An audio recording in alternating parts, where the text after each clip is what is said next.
Hello everyone, welcome back to our channel. तो जैसा कि कल का जो टॉपिक था मैंने आपको बताया था, 2-3 दिन पहले मैंने आपको एक टॉपिक पढ़ाया था सीटिंग अरेंजमेंट का, जिसमें 2 लाइन वाले भी पढ़ाए थे और सिंगल लाइन वाले भी पढ़ाया था कि सिंगल लाइन में 4 पर्सन बैठे हुए हैं, सब नॉर्थ की तरफ देख रहे हैं।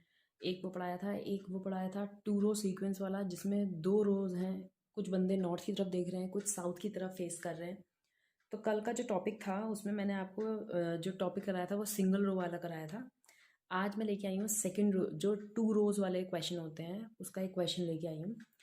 बोर्ड पे आप क्वेश्चन देख सकते हैं, मैंने क्वेश्चन लिखा हुआ है 8 person PMRTQUVNW are sitting in front of each other in 2 rows. एक दूसरे के सामने बैठे हुए हैं, 2 रोज में बैठे हुए, मीन्स 4 नॉर्थ की तरफ फेस कर रहे हैं, 4 साउथ की तरफ फेस कर रहे हैं। Each row has 4 person. ठीक है, अब आपको ये क्वेश्चन में ये गिवन नहीं है कि कौन से 4 जो बंदे हैं वो नॉर्थ की तरफ देख रहे हैं, कौन से 4 हैं जो साउथ की तरफ देख रहे हैं। कभी कभी क्वेश्चंस में गिवन होता है, जैसे क्वेश्चन में देतेगा कि PMRT facing north, QUVW are facing south. ठीक है, लेकिन इसमें गिवन नहीं है। गिवन नहीं है तो उसमें घबराने की कोई बात नहीं है, बिकॉज आगे जो आप जैसे जैसे क्वेश्चन पढ़ेंगे उसमें आपको धीरे धीरे समझ में आ जाएगा कि कौन कहाँ की तरफ फेस कर रहा है। मैंने आपको जैसे कि बताया था, जब भी रीजनिंग का आप कोई भी क्वेश्चन पढ़ेंगे उसको आप पहले पूरा पढ़ लेंगे, समझ लेंगे, उसके बाद आप जो भी आपने इमेजिन करना है या जो भी आपने सपोज करना है कि ये यहाँ बैठा है वो आप उसके बाद करेंगे। ठीक है, पढ़िए P is between U and V and facing north. आ गया, पता चल गया। P is between U and V and facing north means PUV तीनों कहाँ देख रहे हैं, नॉर्थ की तरफ देख रहे हैं। और UV के बीच में कौन बैठा है, P बैठा है। लेकिन U और V की जो पोजीशन है वो डिफाइन नहीं है कि U लास्ट में बैठा है या बीच में बैठा है, लेकिन UV के बीच में P बैठा है। ठीक है, Q who is to the immediate left of M, Q जो कि इमीडिएट लेफ्ट में बैठा है M के, इज फेसिंग W। वो किसको फेस कर रहा है, मतलब उसके सामने कौन बैठा हुआ है, W बैठा हुआ है। ठीक है, इससे पता चल गया Q और W अपोजिट डायरेक्शन में बैठे हुए हैं, मीन्स Q अगर साउथ की तरफ देख रहा है तो W नॉर्थ की तरफ देख रहा है। ठीक है, अब वाइसा वर्सा, अगर Q नॉर्थ की तरफ देख रहा है तो W साउथ की तरफ, W साउथ की तरफ तो Q नॉर्थ की तरफ। ठीक है, R is between T and M, R जो है वो T और M के बीच में बैठा है। And W is to the immediate right of V, और W जो है वो इमीडिएट राइट बैठा है V के। ठीक है, अब आप देखो, सबसे पहला पॉइंट क्या था, P is between U and V and facing north means, अब देखिए हम आंसर करते हैं। 2 रो बनानी है हमने, एक रो ये, एक रो ये, 2 3 4, 1 2 3 4। हमें पता है 4 फेस नॉर्थ की तरफ है, 4 साउथ की तरफ है। ये सब बंदे जो है वो साउथ की तरफ देख रहे हैं, ये सब जो है नॉर्थ की तरफ फेस कर रहे हैं। ठीक है, अब इसमें पहला पॉइंट है P is between U and V and facing north. P is between U and V and facing north. U और V यहाँ ले सकते हैं, P इनके बीच में है। ठीक है, अब एक सिचुएशन आप ये मान लीजिए, एक सिचुएशन आप ये मान लीजिए।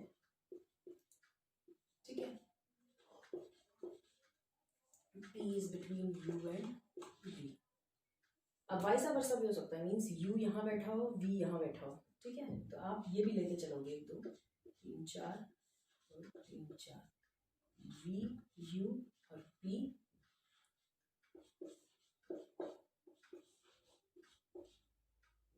V U और P।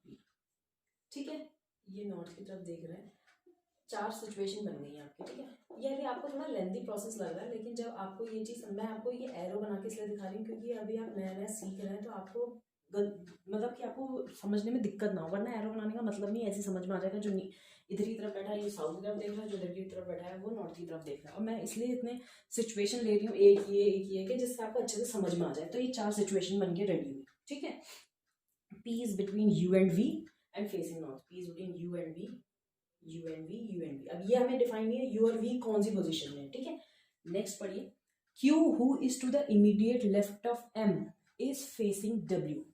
ठीक है, Q who is to immediate left of M। अब Q जो है वो इमीडिएट लेफ्ट है M के, और किसको फेस कर रहा है, W के। Q और M एक ही रो में, मीन्स Q और M ऊपर वाली रो में आएगा, इतना तो श्योर है, नीचे एक ही आएगा। और इज फेसिंग W, और वो W को फेस कर रहा है। तो W कहाँ होगा, या तो यहाँ होगा, या यहाँ होगा, या यहाँ होगा, या यहाँ होगा। ठीक है, समझ में आया। Q who is to the immediate left of M is facing W means Q कहाँ होगा, यहाँ आ जाएगा। एक सेकंड, यहाँ पे यहाँ आ सकता है, यहाँ और यहाँ, ठीक है। क्यू क्या है, who is to the immediate left of M, immediate left है किसके, एम के। ये सब देख रहे हैं साउथ की तरफ, इमीडिएट लेफ्ट मीन्स यहाँ पे होना चाहिए एम, ठीक है। अब देख लो इमीडिएट लेफ्ट किसके आ रहा है, ये है, ये तो इमीडिएट राइट आ जा रहा है, ठीक है। ये क्या आ रहा है, ये भी इमीडिएट लेफ्ट आ रहा है, ये इमीडिएट राइट आ जा रहा है। कट गए दो ऑप्शन, बचे दो ऑप्शन। अब इन दो ऑप्शन में आपने देखना है कौन सा सही है कौन सा गलत है।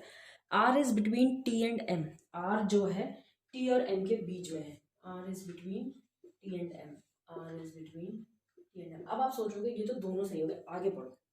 And W is to the immediate right of V, W जो है वो इमीडिएट राइट है, इमीडिएट राइट मीन जस्ट बराबर में, डब्ल्यू तो वी के राइट में है ही, लेकिन उन्होंने बोला इमीडिएट राइट मींस ये है इमीडिएट राइट, तो ये वाला ऑप्शन सही, ये वाला जो आपने बताया है ये सही है, ठीक है। समझ में आया, एक बार मैं आपको दोबारा समझा देती हूँ। अब आप क्वेश्चन देखिए, क्वेश्चन में उन्होंने डायरेक्टली नहीं बताया है कि कौन सा बंदा कहाँ को बैठा हुआ है, लेकिन उन्होंने धीरे धीरे आपको सीक्वेंस देते गए हैं वो धीरे धीरे, और आपको ऐसे में समझना पड़ेगा, जैसे जैसे आप प्रैक्टिस करेंगे ना तो ये चीज़ें आपको अच्छे से समझ में आने लग जाएंगी। देखिए क्वेश्चन देखिए, एक पर्सन है, एक दूसरे को देख रहे हैं, दो रो में बैठे हुए हैं, चार नॉर्थ की तरफ देख रहे हैं, चार साउथ की तरफ देख रहे हैं, ठीक है। P is between U and V and facing north, P is between U and V facing north, इससे हमें पता चल गया P U V जो है वो नॉर्थ की तरफ देख रहे हैं, ठीक है। Q who is to the immediate left of M is facing W, R is between T and M and W is to immediate right of V। ये वहां तक तो आप सबको समझ में आ गया होगा। यहाँ ये वाला क्वेश्चन यहाँ पे हो सकता है आपको थोड़ी सी दिक्कत है, Q who is to the immediate left of M, Q जो कि M के इमीडिएट लेफ्ट है वो किसको फेस कर रहा है, W को, मीन्स Q जो है, मैं आपको ऐसे बात करके बताती हूँ, Q who is immediate left of M, ठीक है, फेसिंग W, Q और W तो ऐसे आएंगे, ये तो पता है हमें, ठीक है। Q जो बैठा हुआ है वो कहाँ की तरफ फेस कर रहा है, साउथ की तरफ फेस कर रहा है मीन्स, और वो क्या है इमीडिएट लेफ्ट है, मतलब M यहाँ पे आना चाहिए इसके जस्ट बराबर में, ठीक है। Q who is immediate left of M, यहाँ पे तो ये राइट में आ जा रहा है, इमीडिएट राइट में, यहाँ पे भी कहाँ पे आ रहा था, इमीडिएट राइट में, तो इमीडिएट लेफ्ट में यहाँ पे आ रहा था, ये ऑप्शन में आ रहा था, हमने ये भी मेंशन कर दिया, ठीक है। R is between T and M, R जो है वो T और M के इमीडिएट बीच में है, ठीक है। अब लास्ट वाला टॉपिक क्या, अब अगर आपने दो इक्वेशन नहीं बनाई होती ये दो, तो आपका क्या होता, आप अगर आपने ये वाला बनाया होता, सपोज करा था आपने, अगर आपने ये वाला बनाया होता, ये इक्वेशन ये सपोज करके नहीं लेते, फिर आपको दोबारा शुरू से शुरू करना होता, क्योंकि उसमें दे रखा है W is to the immediate right of V, W जो है वो इमीडिएट राइट है V के। इस टॉपिक पे ये जो इमीडिएट वर्ड है इस पर बहुत ज़्यादा ध्यान देना, क्योंकि कभी कभी ऐसा होता है आप सीधे ये पढ़ोगे W is to right of V, ठीक है, W is right of V, ये क्वेश्चन ये सही हो गया, आंसर सही आ गया हमारा, नहीं, इमीडिएट राइट मीन्स जस्ट बराबर में, W is to immediate right of V means just बराबर में, और यहाँ पे क्या है, W is right of V, W जो है राइट में है V के। अगर यहाँ पे ये इमीडिएट नहीं दिया होता, सपोज इमीडिएट नहीं दिया होता, सिर्फ ये दिया होता W is to the right of V, तो ये वाला ऑप्शन सही होता, ये वाला जो सपोज लिया है आपने तब ये सही होता, ठीक है, तब ये वाला सही होता। अभी जब उन्होंने यहाँ पे ये मेंशन किया है कि W जो है वो इमीडिएट राइट है V के, तो ये वाला ऑप्शन सही होगा। अब इस पे बेस पे आपको कैसे भी क्वेश्चन पूछ सकता है, कुछ भी पूछ सकता है कि M के अपोजिट कौन बैठा है, V। क्वेश्चन ऐसे भी पूछ लेते हैं कि जो M के अपोजिट में बैठा है, M के अपोजिट में जो बैठा हुआ है उसका सेकंड लेफ्ट में कौन बैठा है, M के अपोजिट ये बैठा है, इसके सेकंड लेफ्ट कौन बैठा है, U बैठा है, तो U और आंसर हो सकता है। आपसे कैसे भी क्वेश्चन पूछ सकता है, जब आप एक बार आंसर सॉल्व कर लेंगे फिर तो क्वेश्चन कुछ भी पूछे आंसर तो आप दे सकते हैं। बस इस पे ध्यान रखिएगा, इसकी लैंग्वेज पे ध्यान दीजिएगा कि लैंग्वेज में वो क्या बोलना चाह रहा है, क्या बताना चाह रहा है, कि इमीडिएट राइट, इमीडिएट लेफ्ट, या सिर्फ राइट पूछ रहा है कि राइट में है, ये सब चीज़ों पे आपने ध्यान देना होगा, ठीक है। आज का टॉपिक यहीं ख़त्म होता है, ये वाला टॉपिक। कल मैं फिर इसके बेस्ड पे 2-3 क्वेश्चन, 2-3 दिन हम कंटिन्यू इसी के बेस्ड पे क्वेश्चन करेंगे, जिससे आपको अच्छे से अच्छे समझ में आ जाए। आई होप आपको ये वाला क्वेश्चन अच्छे से समझ में आया होगा, आपका ये टॉपिक थोड़ा सा क्लियर हुआ होगा। कल फिर हम इसके बेस्ड पे क्वेश्चन करेंगे। अगर आपको आज का टॉपिक अच्छा लगा है और आपको समझ में आया है तो प्लीज़ मेक श्योर आप मेरे चैनल को लाइक, शेयर एंड सब्सक्राइब करें। Thank you so much.